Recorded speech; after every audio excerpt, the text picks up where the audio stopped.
D. Lear, CPA CGMA, which now I have to explain is Chartered Global Management Accountant, is a professional management accounting designation issued beginning in January of 12. Its mission is to promote the science of management accounting on global stages. Its designation champions management accountants and the value they add to organizations.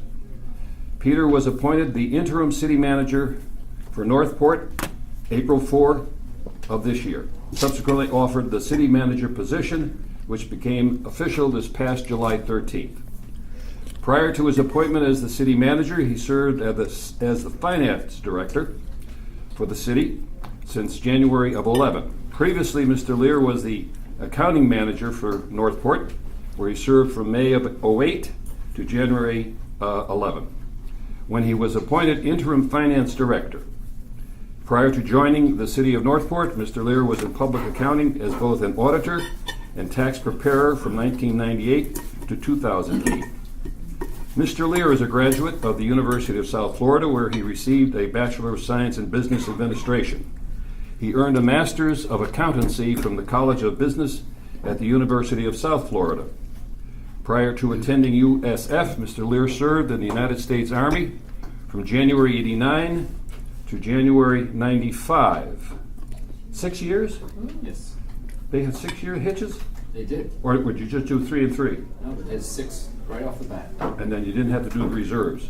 I had 2 in the National Guard afterwards. Oh, okay. That sort of caught my eye, 'cause they changed it since I was in, when we fought the South. Actually, you don't have to bring your own uniforms now. Well, I wore blue. The other guys wore gray. Things were different in those days. Mr. Lear has lived in the area since 1974 and is a graduate of Venice High School. Nice warm welcome to Mr. Lear. Would you like to use the podium? Not really. Not if I don't have to. You make You the don't have to. presentation. I just have to say, I believe Mr. Lear has been in the treasurer business as long as I have. Money has been around for a while, and it's something I've been dealing with for a long time. Well, thank you all for having me today. I appreciate the invitation back. I was here a while ago as your finance director for the city. Now, for some reason, they think that I should be the city manager, so I'm going to move on and take that role for as long as they'll have me. And see what kind of good things we can do for the city. Good. I am enjoying it. Like I say, this new role, a lot of people, some have asked me if I need to be Baker active, and some have asked me if I'm sure I really wanted this. But it just gives me an opportunity to do more for the community. As you heard, I've lived in this area since 1974, exception of a few years away in the Army. Managed to travel the world a little bit and meet lots of nice people. And as the saying goes in the Army, I did not kill them, so that was a good thing. But now Whereabouts overseas did you go? I was in Germany for 4 years. Came back. My last year and a half was in Aberdeen, Maryland, and I managed to go to Desert Storm the first time we went over there. So Whereabouts in Germany? I was in Stuttgart area for 2 years and up in Baumholder for 2 years. So Baumholder is up in the border of France and Trier, up in the northwest corner of the country. So Trier. Okay, that's the old city. it's very cold up there, especially in the wintertime. Yes. It's on top of what they call the rock. So I don't miss being up there because growing up here, very interesting. The Army promptly, I joined in January, they sent me to snow, basic training, and they've kept me in cold weather every time they could. So for some reason, they were surprised when I didn't re-enlist. But no, I got out. I enjoyed my 6 years in the Army, and I enjoyed getting out as well.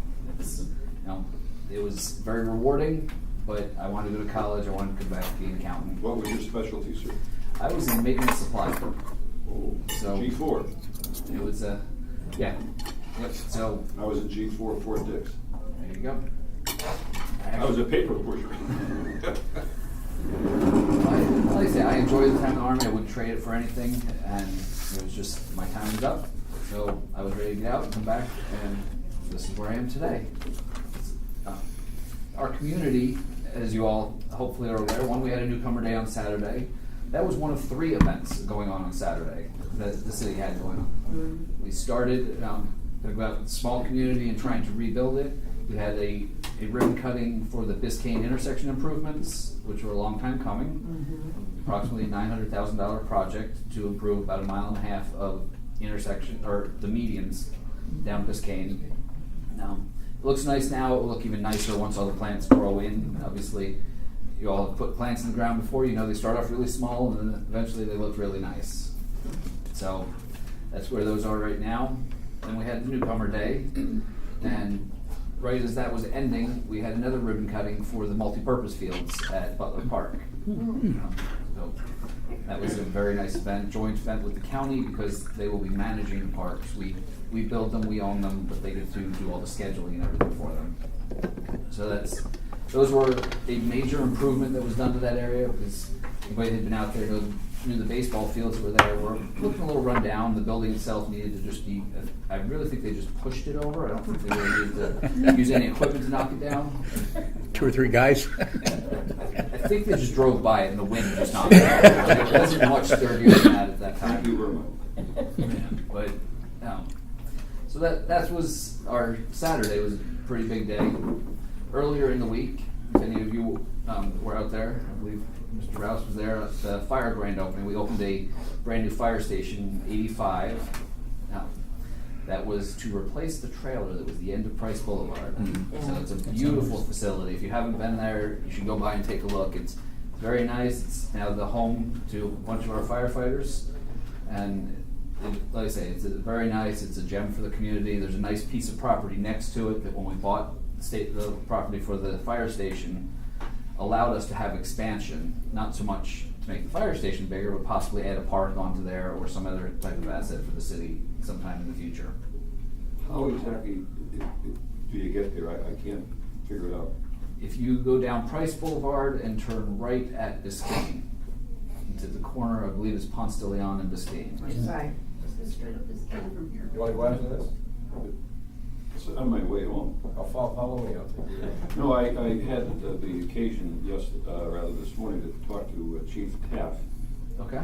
to invite him here. And he's coming in January before he retires. He won't be around much longer than that. No, I call it a short timer. You got a kick out of that.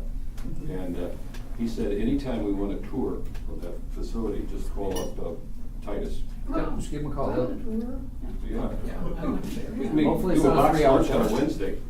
It's one of the nicest fire stations. I've seen them all across the country, and then, I work in Charlotte County, but it blows every fire station, firehouse, you're gonna call it, out of the water that I've seen anywhere across the country. Inside. I've seen it from Outside, inside, it's Inside is beautiful. comforts of home that the guys should have and the girls should have, beautiful. Nice. It's unbelievable. It's interesting. One of the small changes they made to the station I noticed was rather than have the housing area be kind of like bay housing where they're all in one giant room, they actually put individual rooms for them. And that's it. And this is just I'm not a firefighter. I was raised by one, but I am not one, so this is the layperson's belief of it. It solves a lot of potential issues. One, obviously, this is not the 1950s anymore. We have a co-ed fire department, so it solves the co-ed sleeping areas. But also, a lot of our firefighters are continually educating, going through classes, become better firefighters, sometimes getting college degrees as well. And inside each of those little rooms, there's a place for them to do schoolwork. And Wow. the nice side of that is, for example, if I'm taking a class and we just, we're having a little downtime, there's not an event going on that they need to respond to, I can do that in my area and not disturb anybody else that might need to be, they're trying to get caught up from their last event or something. So it's really a nice benefit that most people probably won't notice as you go through there. But I think that was a big improvement for this station, and most likely is something we'll do with any future stations we have. Well, who designed it? Oh, Sweet Sparkman is the name of the company that designed it. Obviously, the city had a lot of input on it, but Sweet Sparkman were the architects, and I believe it was Willis Smith that built it. When you go through with Chief Titus, he will give you, he's so proud. And he will give you, like when I went in before it's open, and he gives you the thing, he lets you know why they designed it, exactly why they did, and it all comes together. So I won't take all of his Chief Titus is very proud. This is the first station that he oversaw the entire process on. The other ones were done by somebody else. But one of the interesting things, if you do take the tour, when you walk into the bay where all the fire trucks are, you'll notice that the ceiling is black. And this is something that I learned through the construction of this building, is that was done on purpose. Now, obviously they painted it on purpose, but there's a reason that they chose a black ceiling as opposed to gray or a white ceiling. And it had nothing to do with, well, black won't show the dirt. Does anyone know why? Yep. Does anyone know I was why? gonna say, does anybody know why they painted the ceiling black? I didn't know why either until a couple. Because they didn't like pink. Spiders? Spiders. Really? Yep, there has been scientific tests done that spiders will not go on the black ceiling because they think that it's just the sky. So it keeps the spiders out. We're stopping to Wow. get black paint on our way. Thank you, Peter. I haven't told my wife that yet. I'll call her. If you see firehouses every week, I mean, they consistently, like in ours, college, we have to clean them off, so Yep. perfect. I mean, It was something I learned through this station as well. Apparently there are two colors that the spiders will not build on. The other one is a certain shade of blue. Sky blue or. Yeah. But it's just an interesting, sounds so simple. You're going to paint it anyway. Why does it matter if you paint what color you paint it? Well, in this case, Oh, if you painted your garage that way, that keep the spiders. it's worth a shot. Yeah, it is. Like I say, if you're going to paint anyway, black paint's just as cheap as white and red and blue paint, so. And it doesn't show the dirt. Right. And it has that Yeah, benefit. next sentence, it doesn't show the dirt. But Are there plans, Peter, to do the rest of the fire stations that way? future ones for sure. When it comes time to repainting the current ones, we're not going to run out and paint them all. No, But but when it comes time for repainting, yes, the repainting would be in that color. right. Because, Okay. like I say, it's a simple little thing that Intriguing. until somebody lets you know, why would But it was like, that was something I learned on the building of this, and yes, we will keep that in mind going forward. Wow. So Who discovered that?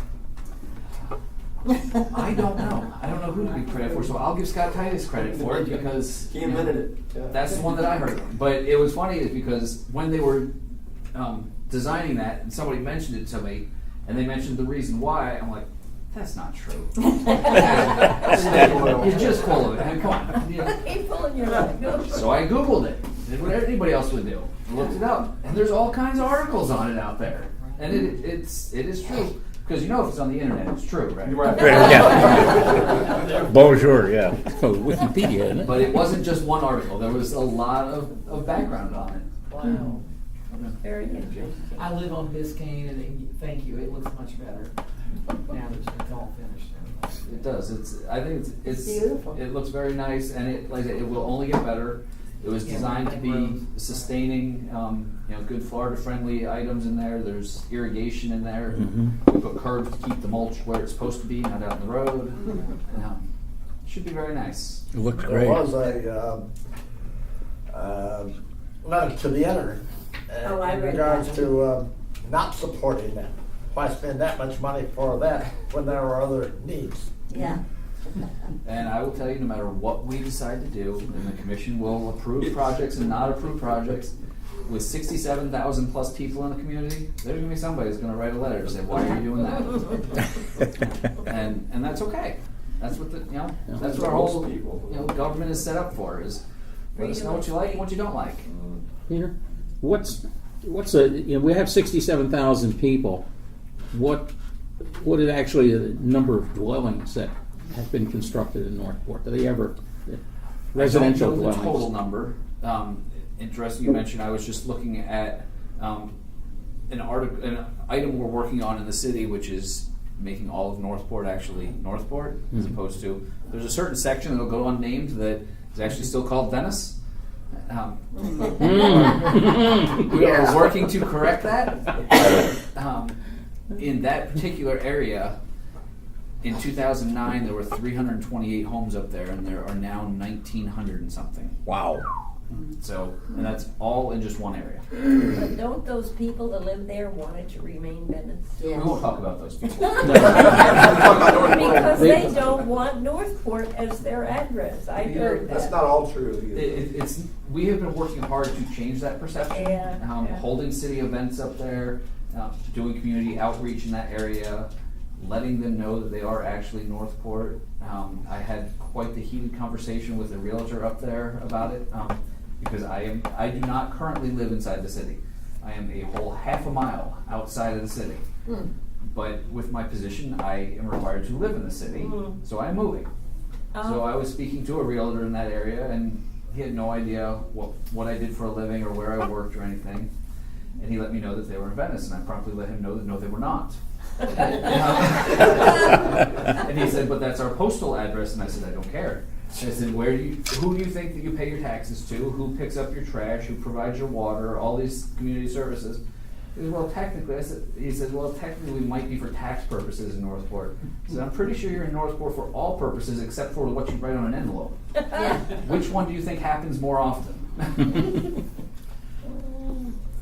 There's 40,000, right now, 40,000 empty house lots in the city.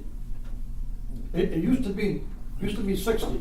Yes. Now we're about, I don't know, 65, 66,000. Everybody knows with design plan for 250,000 people. Point being, we're still growing. We are growing and growing rapidly. We are, last I heard, somewhere between 25 and 30% built out. And that's about right, yeah. So if How many There's of a those lot of lots room. do you think are on the other side of Toledo Blade? Well, Still most of Northport. it, Is that where most of them are? there are a lot of them out there. They are all over the place. Now, Yeah. there are streets that you can drive down. There's one house on, and in many places in the city. and the streets have names, and even if you go down south, north and south, that area down there is still empty. That's where most of the 40,000 empty house lots. Now, these are quarter acre lots, and they're still residential, family, home, blah, blah, blah. Yep. And there's a lot of them. There are a whole bunch. I mean, there's. 40,000. I want to say there was a total of like 72,000 parcels in the city. We used to be 60, but right now it's reduced to 40. I think total, with and without houses, I think there was 72,000, and business, 72,000 parcels when we did the road bond. And, you know, that has grown as the West Villages area subdivides the land up there, the number will only continue to grow. General Development did a fantastic job, no matter what you hear. Been there, done that. Yep, they've done a lot, no argument there, so. If you look at supply and demand on a satellite map, what's been interesting to me, I'm sorry, from Tampa, I've done a lot of things with property investing, from Tampa, like almost all the way down to Naples, within 15, 20 minutes of the water where everyone wants to be, right in Florida, we're the only town left that looks green. When you look at the overhead satellite view, everything's white, Northport's green. And then it goes white, all the way down to Naples, unless you go way east. It's supply and demand this is all that's left really on the coast there. It's a growing area. Not to get off the subject too much, but it's been on my mind a while, especially Halloween. This past Halloween, we didn't have one child at the house. They were all at City We took Hall. them all. Yes, We had all of them. But you see them all around playing on the streets, their bicycles, but Halloween Zippo. And someone says, well, it's too dangerous. The reason it's dangerous, we have no streetlights. Our area has no streetlights whatsoever, and I live on the corner of two major streets, Antelope and Dalhart. And it's dark out there. It's a moonless night. Is there any plans for putting any kind of street lighting at intersections or where streets cross? Interestingly, Now, just- I have an answer for that. Let me see, FPL will put a street light among At your 5 expense. houses, Mm-hmm. free. They just do it. You gotta call and request it. Yeah. They put what? They They'll put a- street light, Every 5 houses? yes. you have to have a cluster of 5 houses though. If there's And they'll that's put a kind of light. back to the last topic we were Together, talking not about. separated. Yeah, And the if- city pays for the electricity, and it's free for the individual. And that's one of the things the city recently there was a moratorium the Yes. city had put on new streetlights. I was gonna ask you about that. And that has recently been lifted. Good. Which was that again? There was a moratorium on installing streetlights. Okay. It was put in place by the commission during the recession. The fact of the matter is our electric bills were going up, and, there's no new money coming in. So that was why the commission at the time put a moratorium on new streetlights. And that has recently been lifted, since, I'm pretty sure it's been since I've been doing what I'm doing now. So, you can now, as was just mentioned, you can petition FPL if you have 5 houses and they'll put it in there for free. You can also petition it if you don't have 5 houses, but then you get the pleasure of paying for it. Yeah, For the light itself or just for maintaining it? for the Light. electric bill. Oh. Yeah. And sometimes it's kind of an interesting thing because you have an option of which the light pole that excuse me, FPL puts in, what it's designed to do. If you take the 5 house approach and where they put it in, it's going to light the street. If you take the other approach, it's more likely to light more of your individual property. And in that case, it's providing more of a benefit to you. So with that comes a bill.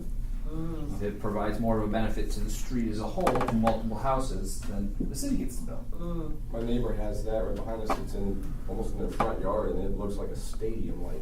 It lights up Yeah, I remember right. their property and more. I can see one to light the street up, but I would not want one to light my whole front yard up. No, it's bright.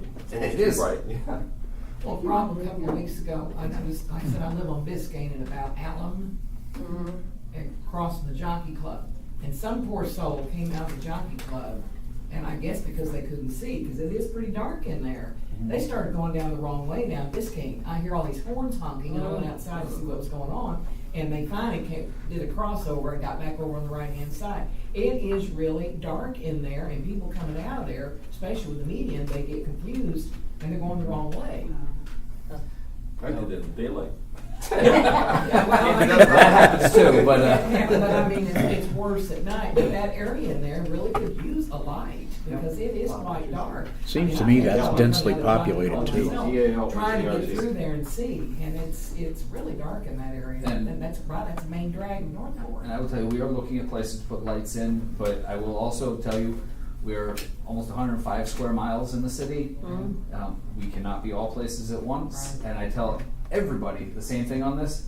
If you guys notice something, call us up and tell us, because we can't be all places at all times, and I will accept feedback, information, requests from anybody, because just like we were talking earlier, we are a community, and a community involves everybody. The city does what it can, but there are things that we're not going to see unless somebody tells us about them.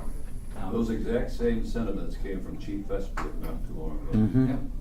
Yeah, and he and I are of the same belief on a lot of those things. Let us know. If you guys see something, there's an email link on the webpage. My phone number's out there. Give somebody a call. And we also have, if you have a smartphone, a C-Click Fix app, which, whether or not you've ever used that, is this app that was created. The city, actually it's county-wide now, but the C-Click Fix app. So you're going down the street and you see a pothole, you can take a picture of it with this app, and it will send it on to the city. What's the app? It's called C-Click Fix, SEECLICKFIX. It will, if you see something, take a picture of it through that app and submit it to the city. It will go to the right department, and it will also send them, because of the GPS ability of your phone, exactly where it is.